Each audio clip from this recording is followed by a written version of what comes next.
രാവിലെ എണീക്കും, നേരെ പഴക്കൊലയുടെ അടുത്ത് പോയിട്ട് ഒരു പഴം ചൂണ്ടി പഴത്തിൻ്റെ തോലൊക്കെ കളഞ്ഞിട്ട് മെല്ലെ നൈസായിട്ട് ഒരു പഴം ഉണങ്ങി. എന്നിട്ട് അത് കഴിഞ്ഞിട്ട് ഒരു കുറച്ച് മാങ്ങൊക്കെ വെട്ടിയരിഞ്ഞ് നുറുങ്ങിയിട്ട് ഞങ്ങൾ മീൻ പിടിക്കാനുള്ള പ്ലാനായിരുന്നു. പിന്നെ ആ വലാക്കിൻ്റെ വലിയൊരു ബക്കറ്റ് എടുത്തു. 2 മീൻ കിട്ടുമെന്ന് തന്നെ നമിച്ചായിരുന്നു. അതിൻ്റെ ഇടയിലാണ് ആ വലാക്കിൻ്റെ വലിയൊരു ബക്കറ്റ് എടുത്ത് വന്നത്. എന്നിട്ട് അങ്ങനെ ഒന്നും 2 കൽപ്പിച്ചിട്ട് ഞങ്ങൾ നേരെ പോയിട്ട് കുളക്കടവ് പോയിട്ട് ഒരു മീൻ ചൂണ്ടിടാൻ വേണ്ടിയിട്ട് അങ്ങനെ കാത്തുന്നു. എന്നിട്ട് അവൻ ആദ്യം 2-3 ചൂണ്ടൊക്കെ ഇട്ടിട്ട് ഒരു തേങ്ങയുടെ കൂട് കിട്ടിയില്ല. പിന്നെ കുറേ പരിശ്രമങ്ങൾക്കൊടുവിൽ ഞങ്ങൾ അങ്ങോട്ട്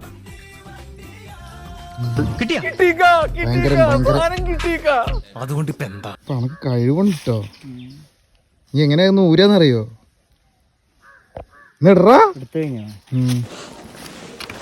ഞാൻ ആരോ ഏട്ടാ സുബിനാടെ താഴത്തിട്ട ഇനിയിപ്പോ അത് അയക്കാ കുളത്തിക്കന്നെ ചാടുകൊണ്ട് മാറ്റി വെച്ചോളാം.